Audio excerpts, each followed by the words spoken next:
Welcome to Joy Unfiltered. I'm Rachel, and this is a podcast about joy. Not the shiny, performative kind, not the everything happens for a reason kind. This is joy as a strategy, a way to stay steady when life feels loud, a way to stay human when things are hard, a way to lead, love, and live without burning out or checking out. Some episodes will be just me. Some will be honest conversations with people who have lived their way into a deeper, truer joy. No fixing, no bypassing, just real stories, real tools, and room to breathe. Let's get into it.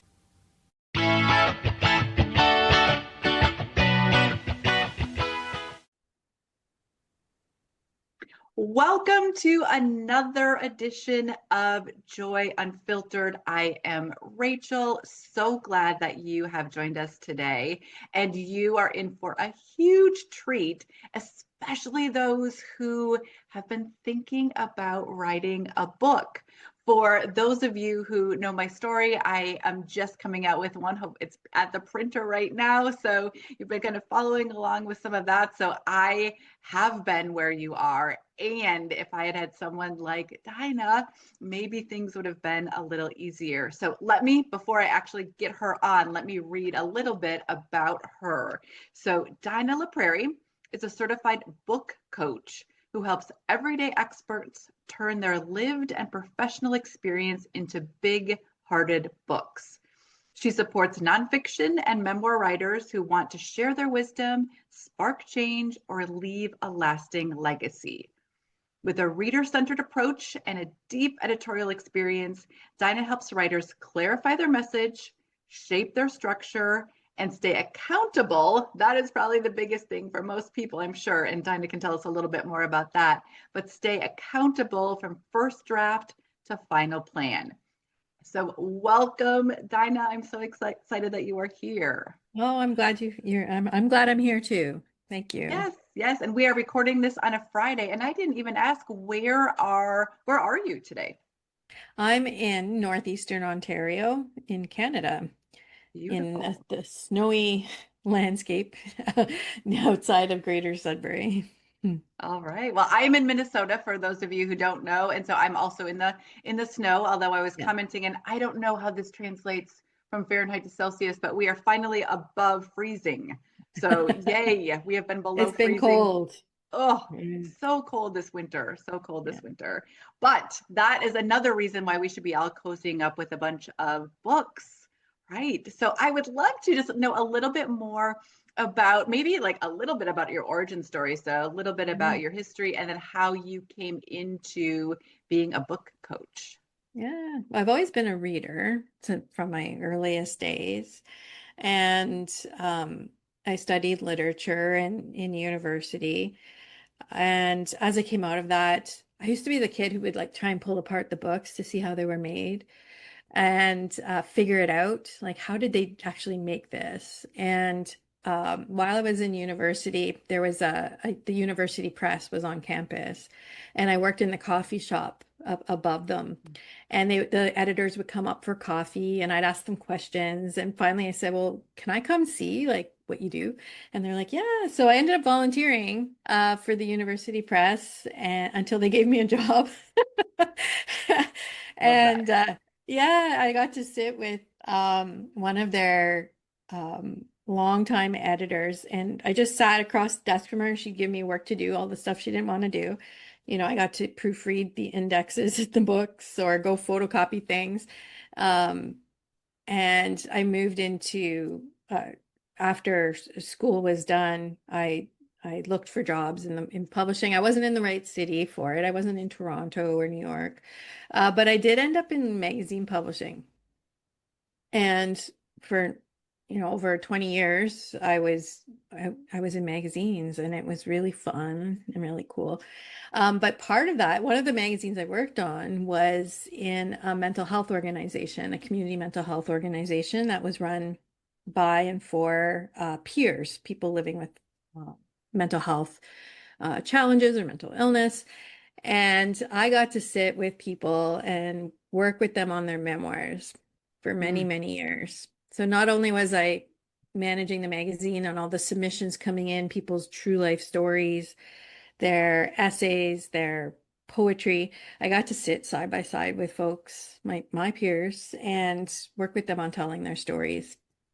So when I did leave that organization where I had so many friends and a wonderful community, people started coming back to me and saying, you know what, didn't you work with books before or memoirs? I want to do that. Like, can you help me? And um, I I wanted to get back to it too. It was really meaningful work. It's seeing the transformation that happens to people when they're writing their story is really um a privilege. I see it as like I'm Mm. so honored that I've been asked to sit with people and as they work through their stories. So I wanted to do more of it, and I landed in book coaching, which is really just an immense pleasure. I didn't even, it's so interesting. Sometimes I have a couple of questions based on what you just said, but so interesting to me to think, I didn't even know that that was a job, like a book Yeah. coach. I mean, not that it's not, but of all the things. So that is an amazing story that you were able to do that. And I love how you talk about in such passionate and Mhm. heartfelt ways that it is a privilege for you to work with people telling their stories. And it almost, that it dawned on me, it's almost like you are a counselor or a therapist, or you get to be that, because if you're listening to all of the things that people are sharing. So not that you're going to give any secrets away, but as you have been working, like, what is the most surprising thing to you as you have worked with all of these people telling their stories? I think what I saw was how it was in revisions where people finally kind of broke open what was they were holding back on. Like they could write their story and might even write it 3 times or 4 times, but we had to get through that retelling a number of times. And there would always, almost every single time, come a point where somebody would be like, okay, I'm ready to tell it all now. Right. So it's a process, right? And I would by the when I work with people, I know if I push them to go through, let's go through another revision. Like this isn't polished yet, or it's not ready yet. There will come a point when they're like, you know what, there's more to this story that I didn't tell you, and I was holding back, or there's something here I just discovered that I want to share now. And it's because as we write, we're forcing our experiences and thoughts word by word onto the page, and it takes a while before they land in the right order, right? For it makes sense to us. And yeah, just seeing people all of a sudden like kind of break open and say, oh, I can say this. I can tell people. And sometimes it's really hard stuff, you know. Yeah. Um, yeah, um yeah, I was surprised by that.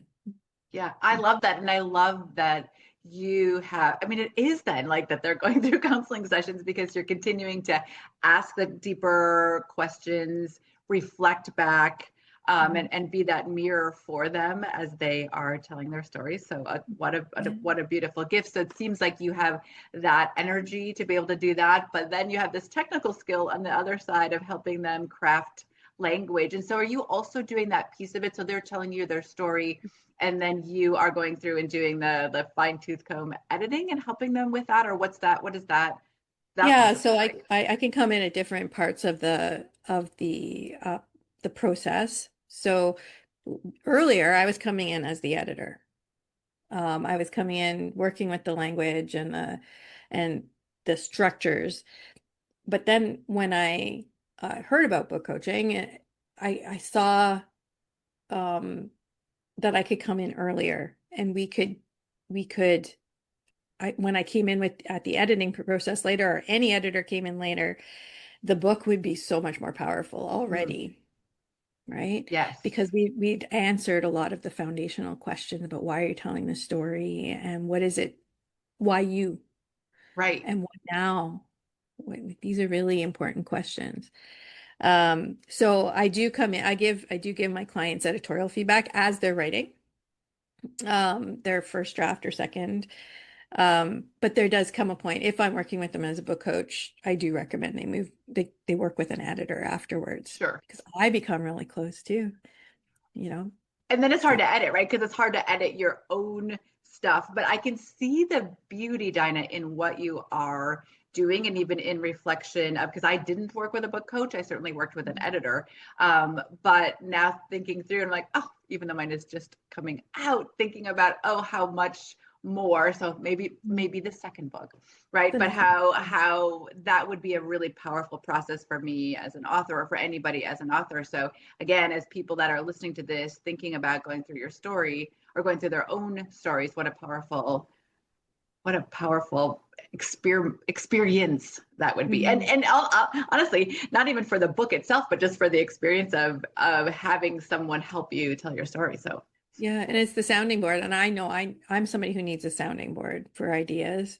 I can write through them, but to have somebody reflect it back to me helps me see what I'm writing or what I'm doing in a different light. It helps me pull away from the words on the page and helps me rethink um, what I'm doing. I experienced book coaching myself with the project I started a number of years ago. I'm still only, an inch through into the process, but I keep coming back to those questions that were asked of me at the beginning. Like, what is it you're trying to say? And it gets me right back into the project again really quickly, actually. sure. So are there, I know that every project is going to be different and every person is going to be different, but is there like a process? Or are there some basic questions so that if somebody right now is thinking that, yes, I have this book inside of me, and yes, I want to get started, I'm not quite ready to work with a book coach because I just am at the really beginning stages, are there some basic questions that we can be asking ourselves to even self coach? Yeah. And the first question is why? Why do you want to write this book? It has to be something that lights you up and something you can talk all day about, something you can live with for the next year or two. Because you're going to be spending a lot of time with this, right? And why, what is it? What's the message that you want to make? What do you want to leave people with? And um, there are two other questions that are really powerful, and I'd encourage people to do some free writing around it. These ones. One of them is why you? What is it that you bring to this subject? Some of the best books, if you pick them up, they're from a. I'm talking specifically about nonfiction or memoir. They're from a Sure. particular position on the subject, right? It's not just about.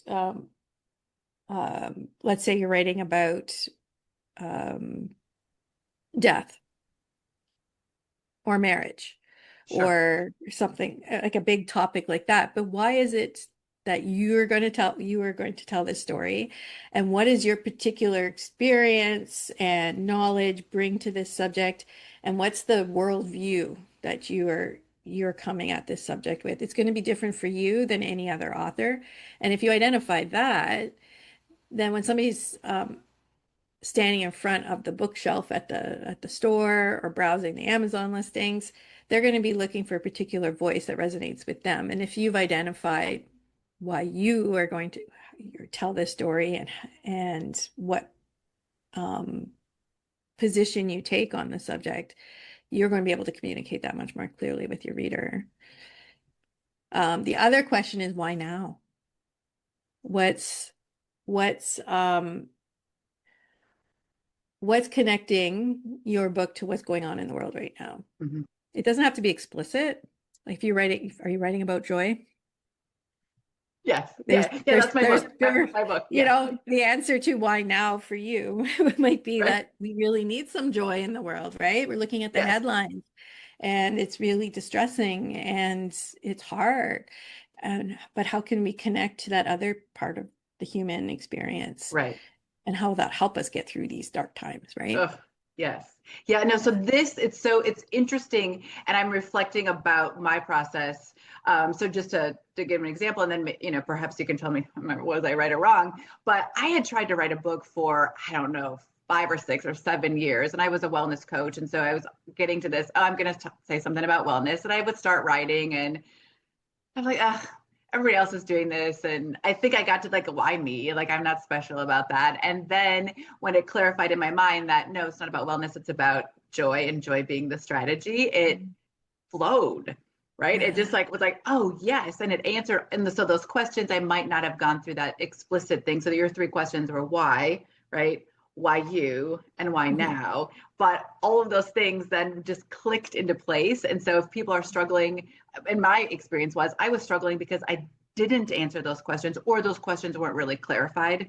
But when they are, it can be easier, I think, or it just Mhm. flowed. The question I have for you then, you talked about free writing, which is something that I do, but if people don't know what free writing is, can you talk a little bit about what it is, how you do it, and why? Like, why is it important to do it?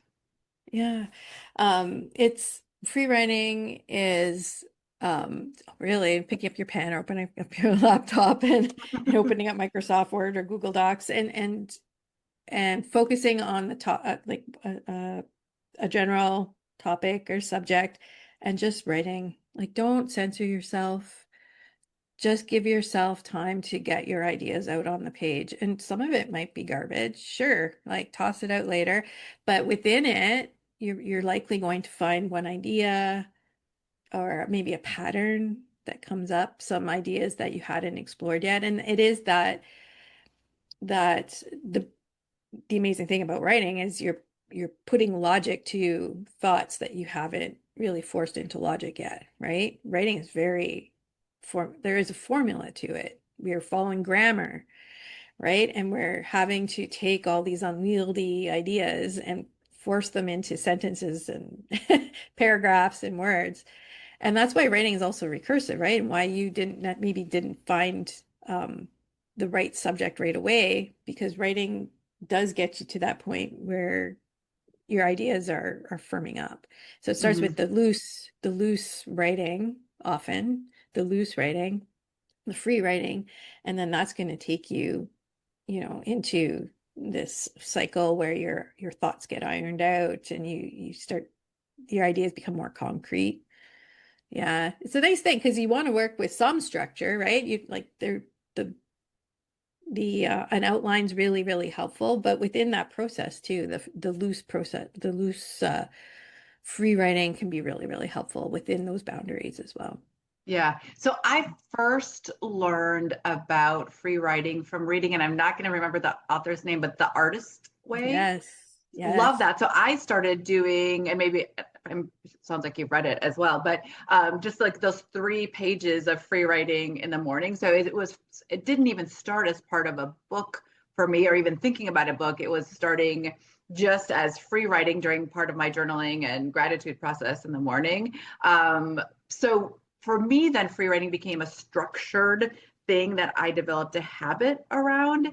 Is that something that you encourage your authors to do as well? Or is it just because you also mentioned like part of like an outline and then maybe doing some free writing of part of those subjects? Like, how do you coach people to use free writing?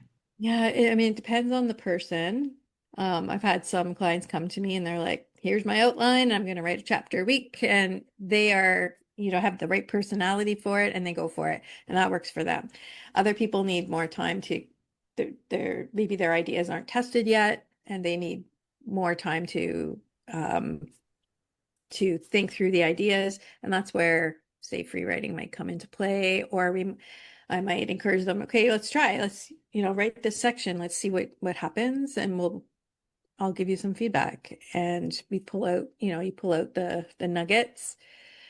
And that's why I'm there too, is to say, okay, well, this was really working, this part needs more development. But that's the way it is. That's how it Yeah. works, right? Yeah. That's the creative process. It's not just gonna, you don't, carve entire statue all at once. It's piece by piece.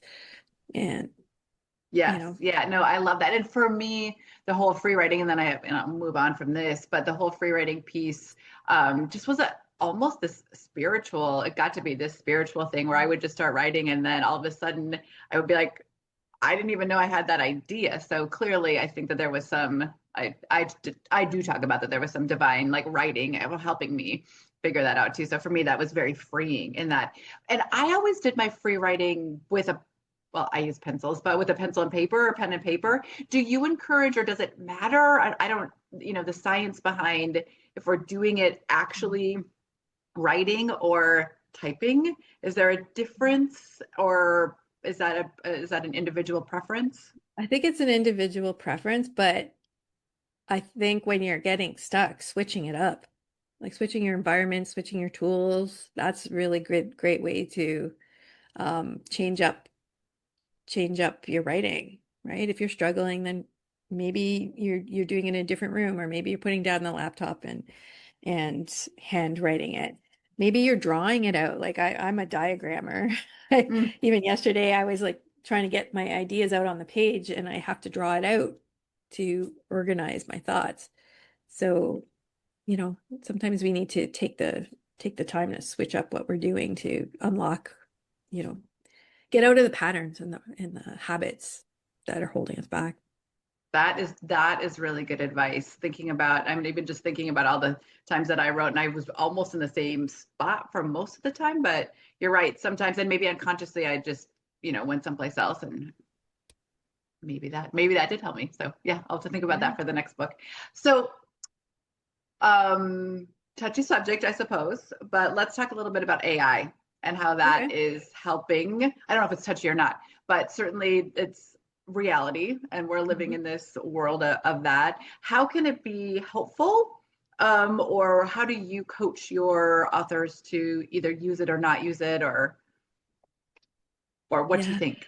Thoughts? What are your Well, thoughts? it's funny because in the last year, people were a little reluctant to admit that they were using it, and now it's coming forward quite a bit. And actually, in sometimes I work for a self-publisher, and I got a manuscript entirely written by AI last summer, and it was excruciating. For me as the editor, I'm like, why am I here? So it was bring up some existential questions for me. But I think I use AI for certain functions, and I find it really helpful and exciting. Like I'm a bit of a nerd too, a tech nerd, and I'm like, wow, what can we do with this? Um, and I think there's some really great purposes for AI in the writing process, in the brainstorming, as a thinking partner, asking it to push you further and deeper in your Mhm. thinking. Maybe you want to use it as a first pass for your copy editing, right? Like, can you clean up my grammar? I mean, there are risks and dangers to doing that too, where your voice may be kind of pulled out by too much correction. And that's what I'm Sure. seeing right now in editing and coaching. Sometimes there's been overcorrection.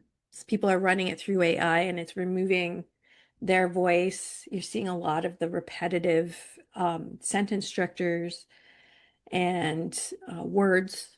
And yeah, like when we're reading, we want to be connected to another human. Yeah. I see the reader and the writer very much as two sides of a mirror.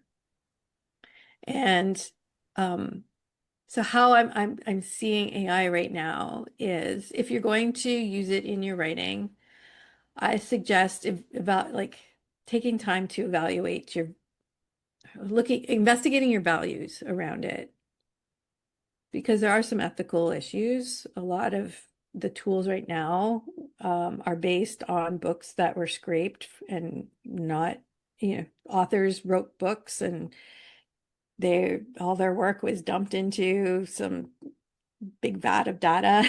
It was scraped to create these tools for us, and they weren't recognized for that work or paid for that work. Does that matter to you or not? You have to decide. Does it matter to you if um, a machine has corrected your sentences? Doesn't matter to you if um, the ideas you are sharing are are developed with a machine, right? So I really ask people to think through that. And then you can create your own AI policy, right? If you think you're going to be tempted to hand over your book to some Yeah. uh to ChatGPT or Claude or whoever you're using, Perplexity, um, maybe you want to write a policy statement for yourself. I will use it for, for correcting my grammar mistakes. I will use it for as a thinking partner to push my ideas further, but I won't use it for idea generation or, everybody's decisions are going to be personal. Sure. Yeah. And your publishing choices may put some limits on your use too. Okay. Um, More like the distribution platforms are scanning books for AI use, and if your book is entirely written by AI, some of them you might do all this work and then not get your book distributed, Ah, right? gotcha. Gotcha. Gotcha. Yeah. Yeah. Whereas they seem to be okay with AI assisted writing. Um, But not complete, right? yeah, so like do your homework. Like, how do you want to be published? If it's self-publishing, check the platform's guidelines. If you want to be traditionally published, probably the guideline, it'll be much stricter in terms of how much you can use AI. Sure. And So talk a publishers, little bit about then publishing since you went there. So self-published versus going through a publishing house. What are the and how do you coach your what is your part in that as well, and what advice do you have for authors? yeah, well, as a book coach, I can help people figure out which path they want to take. Um, Traditional publishing, you're approaching agents and publishers with your manuscript, asking them if they're interested in taking on the risk of publishing your book. It's a business, and they'll make the business decision of whether your book is marketable. They think they can sell your book. Um, but it's really also a great platform for authority, right? If you can say, if your book you've been published by one of the big publishers or even the small ones, somebody's vetted your book and said this is important and it should be shared in the world. And they've taken the risk on of like hiring an editor and a designer and paying for printing. So that's great. Um, a lot of the writers I've worked with want to take the self-publishing route because traditional publishing is really long. Like nobody wants to wait, 5 years to see their book in their hands, right? Right. Right. Right. Yeah. Um, I get and that. um, Yes. yeah, and even though it's more work and you're having to do, figure out all the steps, getting your book out into the world and online and distributed and marketed, um, there's this reward of doing it yourself, of you know, saying what you want to say without, as much, I don't know, like there's still you can still hire editors and such, but some people really want to have a lot more control over how their book goes out into the world and circulates. So Sure. self-publishing is a great option. Okay. Yeah. Okay. Yeah. I like that. I mean, because I have seen kind of the pros and cons of both. So what Mm. what steps, and I do want to talk a little bit about the newsletter that you have as well. But so if somebody's sitting at home right now and they're like, yep, I do have a book. Besides those three questions, like what should they do? What should they do? I mean, you can certainly just start writing. Nothing's stopping you, except time maybe and resources, but those are those are always there. Um, Spend time with the idea, I'd say. Spend time thinking about it, talking to people about it. Go find out what people are saying, what they're thinking. Um, Investing time in that, like how's this book gonna be in the world today? That's an important question. And what do you need to do? Like, how do you know, like already, like how to get from here to there? Do you have to go find some expertise to help you figure that out? There are like all sorts of people who can help you out, whether it's a local writing group with where your Mm, peers are helping each other out, or maybe you want to go to a professional like a book coach, or maybe you want to take a class at the college, the local college. You know, there's lots of ways to get from here to there. So how do you work best, right? For me, I know I love classroom stuff with deadlines. Somebody gives me a deadline, I'm showing up.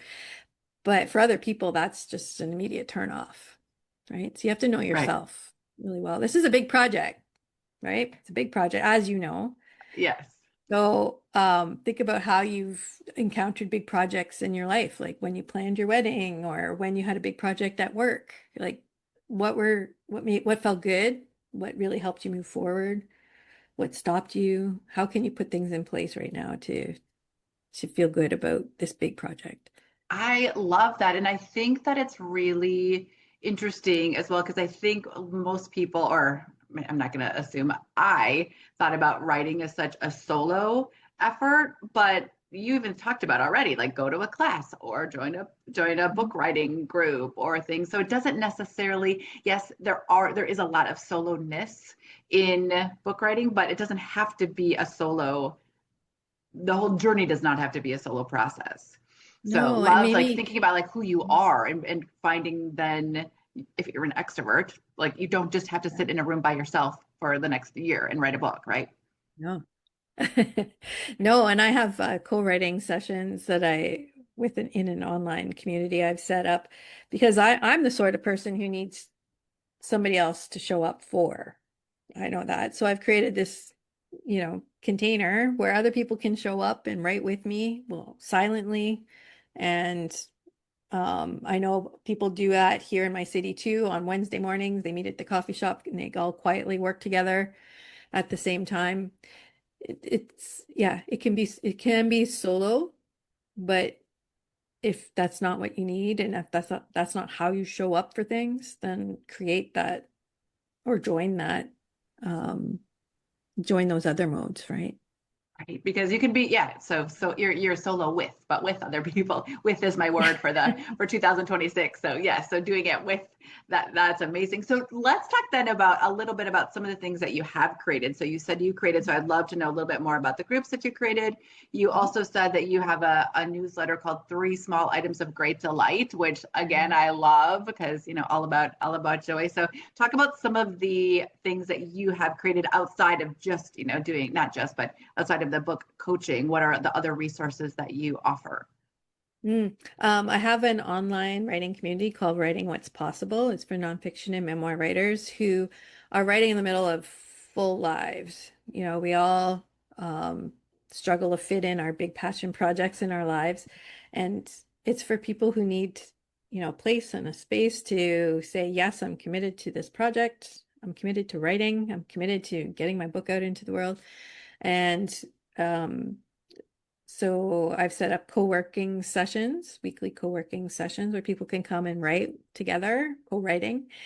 Um, and we're just in the getting coffee chats set up as well. And I'll be delivering some of my my lessons from the book coaching world as well as I can in that group. So right now we've got a small membership, but we're always welcoming more people. So yeah, people are welcome to come and check it out, see if it's for them. It's free to participate in the co-writing sessions and the discussions because I really think people need a writing community. You don't have to tap into it all the time, but it's a long project. Sometimes you just don't want to feel alone, right? 100%. I understand that. Yeah. Yeah. So I love that. I love that. Yeah. And then you said you do have a newsletter as well that as you put out. Is that on your website? I'm assuming. And I'll put just so you know, I'll put all of your links in the show notes so people will be able to get a hold of you as well. So Yeah, yeah. I have a newsletter. I have a publication on Substack. It's called The Bookcase, and one section of it, I view it as a magazine. I'm still such a magazine person. So one of my departments in my newsletter is called the Three Small Items of Great Delight, and that's why when I heard about your podcast, I was really thrilled because I like to explore the the experience of delight. I like to write about it and So I will irregularly, but frequently write about the three small things that in my life at this moment that are delighting me, that are bringing me that feeling of joy and connection with the world, and things that make me happy.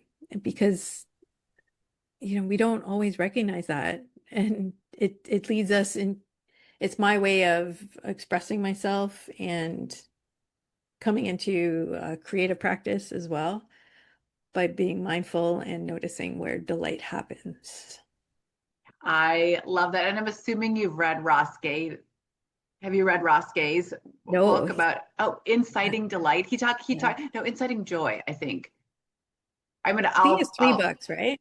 He's got three books, yes, Yeah, and I am a little bit fangirl about him. But yeah, so he talks about that and talks about like tiny delights. So, yeah. right? I mean, just to like, and to point them out and to notice them. That's a lot about what I talk about in my coaching as well, is that they're there, just like the whole, red car theory. If you're looking for a new car and you're looking for a red car, all of a sudden that's all you see on the road are red cars. Well, they're not more red cars on the road. We're training our brains to think about that. So if we can train our brains to think about delights, so that's why I love that you write about that. I will definitely have to follow you or follow your Substack. Um, Total aside, well, not total aside, but how are you finding Substack? Because I've kind of dabbled in it a little bit. If I am, or for those of us or those that are listening that are writers, I mean, is that a good place? And how are you using Substack to either have personal fulfillment, or is it something that you're using it to put out new ideas, or what is Substack for you? For me, it's a place where I can express myself more authentically, I guess. Like I felt really safe writing about delight and about writing the writing life and my what's going on in my life in on that platform. Much more comfortable there than on other ones as well. And maybe it's because there are so many people using it for writing, like long form pieces. Um, and you don't have to like kind of tap dance and do a 1 minute video and capture your like big thoughts in a very short form. That's not suited to me. So when I got there, I was like, this feels good, right? Mm-hmm. And there are a lot of writers there on that platform. There are a lot of uh, wellness folks, a lot of journalists. So there's a lot of people thinking about the world and how it operates and what we should be resisting and accepting and bringing into our lives.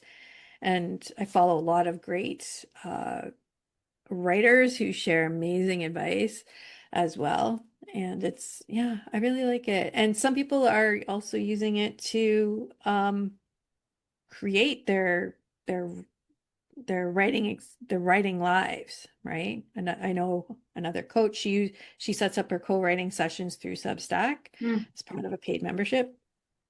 There was one writer, she's a cookbook author, and she couldn't get her cookbook published anywhere. And she got onto Substack and started publishing about it. She has this huge following, and she ended up publishing her cookbook because she created this big community around her ideas and her recipes on Substack, so which I thought was really cool, right? Yeah, Yeah, absolutely. Absolutely. I yeah. love that. I love that there are different avenues for different people, because you're right. Some people thrive on Instagram. That is not me. But some people thrive, on other places. So it's nice that Substack can be a place for kind of longer form. And it sounds like, and I haven't explored it that much, but it sounds like a safe space for people to express kind of who they are.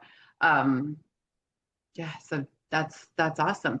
So what what else? Like what else have I not asked you? Anything that you're like, I really want people to know X about sharing their stories or the writing process? Anything we didn't touch on today? Hmm. I always come back to how the reader experiences the book. right? I'm a reader myself.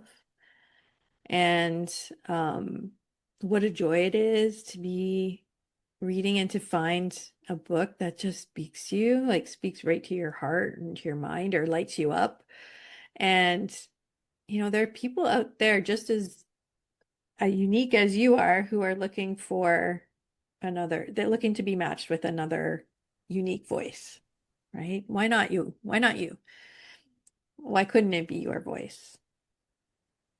Right? Yeah. That's what it's about, human connection in the end, Oh, I right? love that. I love that because it really is because one, we were not put on this planet, I don't think, to just exist by ourselves. And so if we can find that connection, and I love that the way in which that you talk about how books can connect connect us, right? And that you're right, we're all individuals. And so I'm not going to connect as deeply with everybody, but there will be people that I do connect with. So, right. Yeah. What do you hope they experience? What would be the best experience for your readers? Like what would you hope to hear from them about how they experienced your book? Yeah. That's another good question because I like the three questions that you have too. But what is your so thinking about it from the reader perspective and being less sometimes I think, and this is maybe just me, that writing a book, you can be a little self-absorbed, right? Especially if you're writing a memoir or you're writing about your experiences or telling some of your stories. You're like, yes, it's about me, and let me share with you. But I liked flipping that you just did around to thinking about, oh, how is this going to be experienced, Yeah. right? Not just about let me tell you. It's like how are you gonna hear this, and what does that sound like from the reader perspective? Excellent Mhm. advice. Mhm. Excellent advice. I love it. I love it. Well, this has been so delightful. It really has. I love listening. I was taking notes while we were talking about questions that I can ask myself. I'm reflecting about my own book writing experience from my first one and thinking, oh, wish I would have had you or a book coach to help me flush some of those things out. But there's always the next one. There's always the next Learn. one. So what are the best ways, although I will drop them in the show notes as well, but tell me how people can get a hold of you. Um, it, my website is probably the best way. My name is Dinah LaPrairie, so it's DinahLaPrairie.com. So there's a lot of vowels. You may want to check the show notes to get the spelling. You can also check out my writing, online writing community, Writing What's Possible. You can search for it on school.com and you'll find it there and see if it's for you, if it's something you need. I'm happy to talk to people if people have a book idea or if they're getting stuck in the middle of it. I encourage people to reach out. You'll find my contact form on my website. Um, and just, let me know what you need, where you're getting stuck. If I'm not the person for you, if there's another way that you can get what you need, I'm happy to share that as well.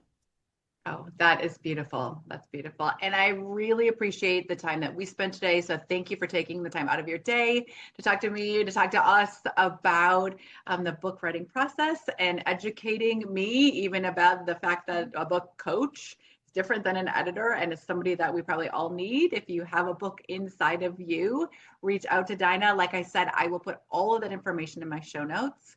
And again, Rachel from Joy Unfiltered, thank you for spending the time with us today.